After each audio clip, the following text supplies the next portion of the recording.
Opa!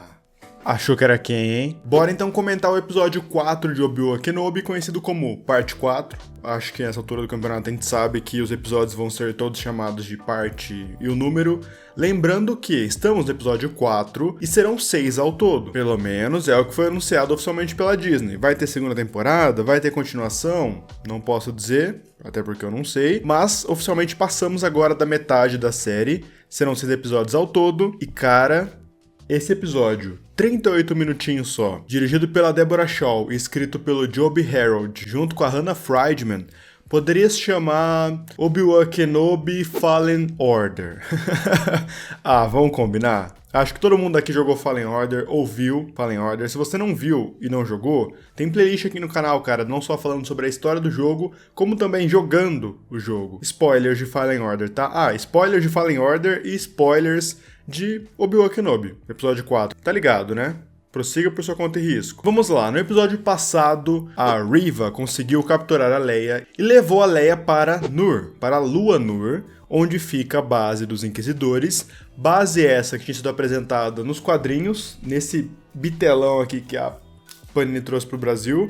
Omnibus Darth Vader. Aqui tem a segunda fase do Vader, que se passa ali bem no começo do período imperial. Já vou falar um pouco mais sobre esse quadrinho. Mas foi de fato aprofundada lá em Fallen Order. Todo o arco final ali do Fallen Order do jogo se passa na base dos Inquisidores na Lua Nur, inclusive com situações bem parecidas. Porém, Obi-Wan, apesar de se referenciar bastante a Fallen Order, isso é uma coisa que eu postei no meu Twitter antes de começar a série, que era visível o quanto Fallen Order, ainda é visível o quanto o jogo Fallen Order mexeu com a Lucasfilm, porque é um jogo que, assim, a história não é nada demais, é o clichêzão, né, mas é um clichê bem feito, isso não quer dizer que é ruim. Só que Fallen Order, por mais que seja um jogo, né, para videogame, PC, ele conseguiu, na minha humilde opinião, mostrar pra Lucasfilm como elementos do universo expandido como Inquisidores, Rebels, Saw Gerrera, essa galera, tipo, muito do universo expandido, como eles podem ser explicados de maneira mais fácil para vir para o grande público, né? Pegando elementos e dando uma simplificada neles. Fallen Order faz isso muito bem, apesar de ser o material do universo expandido. Então eu acho que sim, deu uma alterada no jeito que a galera da Lucasfilm pensa nas coisas do universo expandido, e Obi-Wan veio muito nessa bota. Esse episódio inteiro parece uma fase de Fallen Order, só que com o Obi-Wan, e dessa vez a gente começa vendo o Obi-Wan machucado ali no começo, queimado. Aquela parte no tanque de Bacta é bem interessante, sintetiza tudo que a gente falou no vídeo passado sobre o episódio passado. O Obi-Wan tá sofrendo, tá com dor, tem que ficar no tanque de Bacta, e ao mesmo tempo tem ali certas trocas com o Vader, como se eles estivessem não se comunicando, mas um sentindo ao outro. Então o Vader tá no tanque de Bacta, o Obi-Wan também, o Obi-Wan começa a meio que dar uns choques, assim, como se ele estivesse sentindo a presença do Vader, como se ele estivesse sentindo o que o Vader sente ao mesmo tempo. É bem poético, é bem bonito, só que o Obi-Wan não tem tempo pra perder, então ele não pode ficar lá se recuperando, ele tá machucado ainda, mas ele precisa resgatar a Leia. Esse episódio confirma aquilo que a gente já tava desconfiando, a Leia, né, a gente sabe que ela tem essa sua força, mas não é algo sentível assim, tipo, a terceira irmã literalmente tenta entrar na cabeça da Leia e não consegue, e ela só fala, tipo, ó, você tem uma mente forte, porque entra naquela parada do truque mental Jedi, que é o cara faz assim, aí você repete o que ele fala. Se a pessoa tem a mente muito forte, ela pode repelir isso, certo? E isso também funciona naquela parada de entrar na mente. Claro que se ela forçar a barra, por exemplo, Kylo Ren entrando na mente do Paul Dameron. O Paul Dameron tem uma mente muito forte, só que Kylo Ren força muito a barra e o Paul Dameron começa a gritar, tal, ele consegue tirar a informação.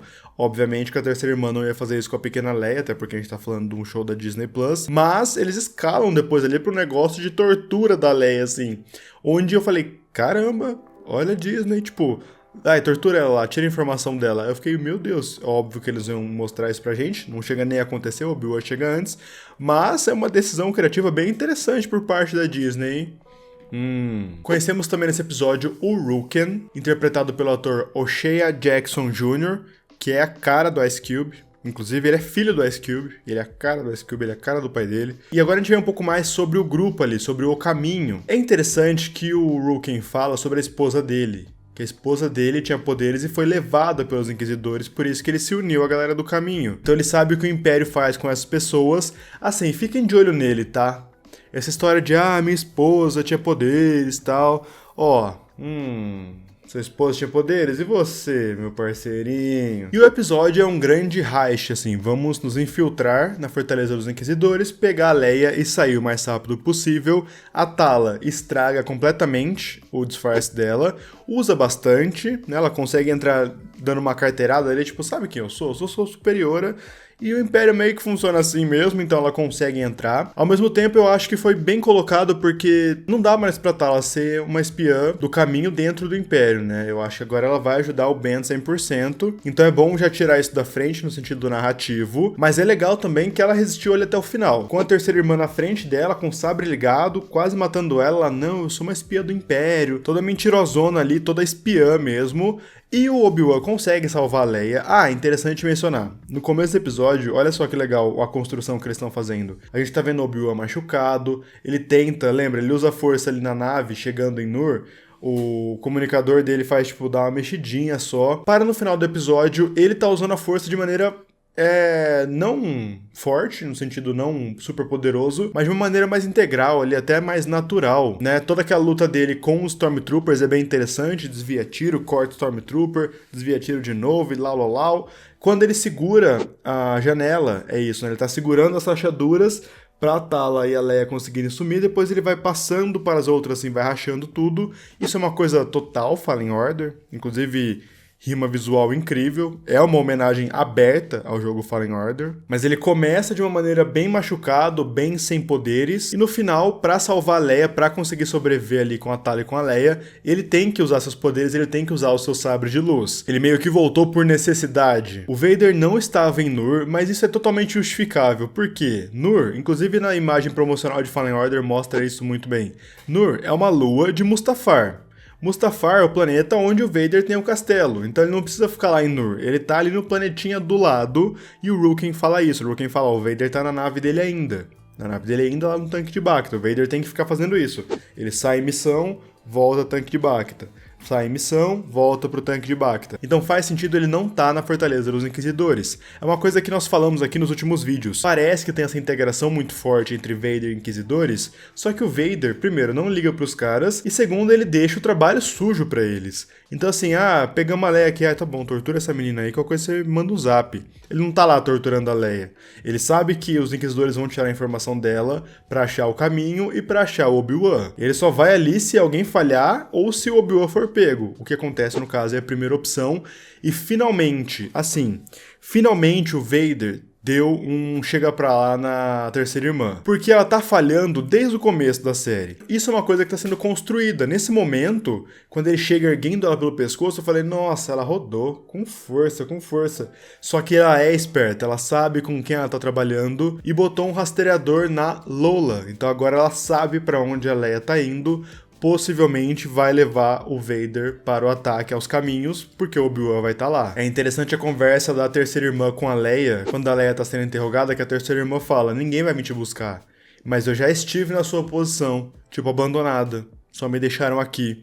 Eu acho que a gente tá vendo, lembra que a gente conversou lá nos primeiros episódios, no 1 e 2, como eles falam que a Riva é da sarjeta, que só por causa dos poderes dela ela tá ali, porque ela não é ninguém. Eu acho que a gente tá vendo ali uma construção de personagem interessante, em pequenas falas, em pequenos momentos, a gente vai pegando esses trechos da história. Então, cara, eu acho que é aquilo lá que a gente falou. Ela é uma Youngling, uma Padawan que sobreviveu e ficou sem ter pra onde ir. Ou você se une aos Inquisidores ou a gente te mata. Não tem opção. O que mostra também porque ela quer se provar tanto, ela quer provar ali que ela é uma deles. Outra coisa legal, ela fala pra Leia que eles estão procurando o caminho há mais ou menos 1 ano, que eles conseguiram esbarrar sem querer informações, e desde então eles estão procurando, mas acharam que era meio que um mito, porque ninguém vazava, ou seja, era algo que estava extremamente escondido. Estamos 10 anos depois da vingança do Sith, e é algo que funciona há algum tempo, mas que já levantou suspeita dos Inquisidores. Eu achei estranho mesmo, falei, tem toda uma rede de levar pessoas por debaixo dos panos, pessoas com acesso à força, e os Inquisidores não sabiam. Agora ela explica pra gente, não, a gente já tinha esbarrado com isso, mas a gente não tinha informação. Então ficou meio pode ser, pode não ser, e agora a gente sabe, o caminho é real e temos mais Jedi vivos zanzando aí, porque lembra que lá no primeiro episódio o Grande Inquisidor fala, tipo, agora a gente só caça ratos, meio que não tinham sobrado Jedi, e do nada eles acham toda uma rede de pessoas que são Jedi. A Fortaleza dos Inquisidores, como eu falei no meu vídeo sobre os Inquisidores, que eu vou deixar aqui no card, não é só uma fortaleza, uma base para os caras. Sempre foi uma prisão. Uma prisão para sensitivos da força serem torturados. Mas agora temos um plus. A Fortaleza dos Inquisidores é uma tumba. E temos o Obi-Wan passando por um corredor com uma galera morta, congelada. Não só uma galera morta congelada, né? Jedi. Galera com acesso à força. Não só isso, eu acho que tem pessoas só com acesso à força que não necessariamente eram Jedi. Congeladas ali. Expostas mesmo, tipo, em exposição. E o Obi-Wan para bem na frente de um Jedi morto que nós conhecemos. E esse, eu vou ser nerdola agora, hein? Me segura, eu vou ser nerdola. Eu assisti Clone Wars 60 mil vezes. Vocês reconheceram aquele Jedi? É o Mestre Jedi Tera Sinub. Sabe aquele episódio que roubam os sábios de luz da Ahsoka? Que ela vai junto com um Mestre Jedi que é bem velhinho, que trabalha com investigação e ajuda ela a achar o sabre dela? É o Tera. Pois é. Inclusive, curiosidade, lá em Clone Wars ele tem um sabre que parece branco, mas não é não, tá? Nas informações oficiais do site oficial da Disney mesmo, Star Wars, é um azul clarinho, quase branco, mas o sabre dele oficialmente não é branco, tá? Rola essa confusão desde Clone Wars, mas isso não importa. Tera Sinub foi capturado e morto, e exposto. Logo na entrada, quando vemos essa cena assim num plano geral, tem um cara aqui no canto que parece o Coleman Kaj. Assim, parece porque é da mesma espécie, uma espécie chamada Ongri. Pode ser o Coleman Kaj, também pode ser um Jedi chamado Pablo Jill, que os dois são da mesma espécie, só que o Coleman Kaj, ele era do Conselho Jedi. São personagens assim, que aparecem só de fundo, tal. O Pablo Jill, no universo expandido, ele toma um pau do Grievous, não morre, mas o Grievous pega o sabre dele, então pode ser um desses dois. Eu acho que é o Coleman Kaj, porque aqui nesse quadrinho, como eu falei pra vocês, Omnibus, que a Panini trouxe aqui, tem a segunda fase inteira do Vader, 624 páginas. Aqui, cara, é um ótimo complemento pra você que tá assistindo Obi-Wan, tá? Vader com os Inquisidores, caçando Jedi sobreviventes, Mon Calas e guerras, e nossa, Vader versus Grande Inquisidor é uma pauleiraça, assim. Esse quadrinho é incrível, mas aqui tem uma parte onde aparece uma lista de Jedi sobreviventes. Nós já falamos sobre isso também aqui no canal algumas vezes. E lá tinha o Coleman Kaj. Isso aqui se passa anos antes de Obi-Wan. Isso aqui é bem na viradinha do Império, ali nos primeiros anos do Império. Então a teoria que eu criei é que o Coleman Kaj sobreviveu e ele foi caçado. Né? A gente sabe que isso acontece mesmo. Ele foi caçado e está sendo ali exposto. Agora venho para os senhores, as senhoras, os senhorix, com uma dúvida. Pra que congelar o corpo dos Jedi? É algo só pra exposição? Tipo, são os nossos troféus? Troféus? Tipo, esses são os Jedi que nós matamos? Tem Mestre Jedi, tem Youngling. Eu achei isso um artifício narrativo absolutamente bom pra mostrar que eles são maus. Tipo, tem uma criança morta congelada lá. Mas eu pergunto pra vocês, por quê? Troféu? Decoração? Tipo, vamos enfeitar o lugar de Jedi morto? Ou já começamos a ver algo da ciência do Palpatine ali? Lembrando que estamos entre o filme 3 e o filme 4 e The Bad Batch, os quadrinhos, os livros estão mostrando pra gente que o Palpatine já tinha montado no caso, um grupo, na verdade vários grupos, pra fazer testes em Jedi. Tipo midi-chlorians e se dá pra clonar Jedi, se não dá, porque ele queria se clonar e conseguir transferir a sua mente pra esse corpo pra ele conseguir viver pra sempre, né? Fazer corpos infinitos. A gente já sabe que ele já tá atrás disso, né?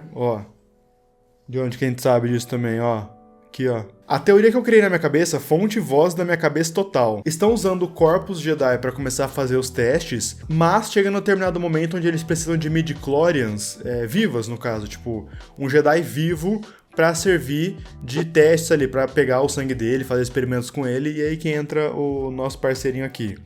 Então, eu acho que a gente tá vendo isso desenhando, sabe? Não sei o que vocês acham, comenta aí embaixo. A Tala fala que a galera do caminho está em Florum. Florum é um planeta que nós vimos lá em Clone Wars também, olha. Cara, por isso que a Deborah Shaw falou em entrevistas que ela respeita muito o canon, né? Tem várias referências a Clone Wars, a Fallen Order, é algo realmente estudado no universo expandido, enfim. Naquele episódio onde o Rondonaka sequestra o Conde do Khan, a base do Rondo é em Florum. Ela é destruída depois, ele não está mais lá, mas ainda assim eu acho que é uma boa referência. O episódio termina de maneira bem esperançosa, bem bonitinha, tirando a Lola com o zóio vermelho, bem Terminator lá. O Obi-Wan e a Leia de mãozinhas dadas, assim, tipo, o Obi-Wan veio me salvar, tal, super bonitinhos, apesar de vir uma cena muito tensa, onde um dos pilotos que foi salvar os dois morreu. Eu achei legal que deram o devido choque pra cena, né? A gente não tá na guerra ainda, não começou a guerra contra o Império oficialmente, é uma coisa meio Guerra Fria debaixo dos panos, e fica todo mundo meio, tipo... Putz, o cara morreu. A Tala até fala, né? Parabéns, agora vocês são soldados realmente. Isso é a guerra. Então, apesar dessa esperança no final bonitinho, assim, porque é o que a série agora a gente vai ver, né? A esperança do Obi-Wan voltando, o episódio já mostra um pouco mais sobre isso, do Obi-Wan usando mais seus poderes, usando o sabre de luz, em cenas de ação bem coreografadas, bem bonitas, mas também deixa o medo da Lola ter sido grampeada, e foi, e também deixa o choque do começo da guerra. Tipo, a guerra está chegando daqui, sei lá, 10 anos, 9 anos no caso, vai estourar a guerra aberta. Eu acho legal mencionar também os Purge Troopers, eles estão espalhados pela Fortaleza dos Inquisidores e eles são clones, pelo menos lá em Fallen Order. Vamos assim, linha do tempo, Fallen Order se passa 5 anos depois da vingança do Sith e Obi-Wan se passa 5 anos depois de Fallen Order, entendeu? 10 anos depois da vingança do Sith. E os Purge Troopers, eles meio que são a última linhagem ali de clones, eles pegam os que mais se destacam, e eles ajudam a caçar Jedi. Então, possivelmente, esses Purge Troopers que nós vimos espalhados pela base, tem vários momentos que eles aparecem de fundo, tal, nada muito marcante, mas sim, são clones. Clones! Sempre vamos falar de clones aqui nesse canal, vocês não podem me impedir! No geral, o que eu achei do episódio? Eu achei um episódio corrido. Ele tem 38 minutos, outros têm geralmente mais de 40, 45. Me parece um episódio com cenas cortadas, sabe? Parece que ele é um episódio que ele é pra ser rápido, mas ele tá muito mais rápido por causa da montagem. Vocês não tiveram essa impressão? E assim, é uma homenagem a Fallen Order. Então eu acho que poderia ter mais elementos de Fallen Order lá, sabe? Tipo, dava pra você explorar um pouco mais se você vai fazer um episódio inteiro na base dos Inquisidores. Então é um episódio ok. Pra mim, até agora, é o episódio mais fraco da temporada. Não é um episódio ruim, na minha visão, mas ainda é o mais fraco, é o menos inspirado, era o que tinha maior oportunidade de você inserir mais elementos, como explorar um pouco mais da galera do caminho, que eu acho que vai ser o próximo episódio, mas dava pra ter jogado um pouco melhor aqui. Parece que eles estão jogando muito pra frente pra encerrar muito em alta, assim, sabe? Esse episódio foi de transição, só que uma transição lenta, que era pra parecer rápido, mas foi meio lenta e ao mesmo tempo cheia de cortes, enfim. É isso. Bom, gente, é isso. Comenta aí o que você achou do episódio 4 de Obi-Wan Kenobi, na verdade, parte 4. Comenta aí embaixo, então. Não esquece de comentar, eu fiz bastante pergunta nesse vídeo, hein? Várias teorias aí, vamos lá. Comenta aí bonitão aí pra nós. Vou deixar aqui na tela as minhas redes sociais, me segue no Twitter, no Instagram, na Twitch e no TikTok, vou deixar aqui bonitinho. Se você curtiu o vídeo, cara, achou pelo menos interessante, por favor, deixa um like, tá? Fortalece muito o meu trampo. Se você não é inscrito no canal, se inscreve. O canal Norton Domingues é o canal pra você que curte Star Wars. Então se inscreve pra você não perder. Gente, muito obrigado por ter me ouvido até agora. Eu agradeço muito sua presença. Valeu e tchau!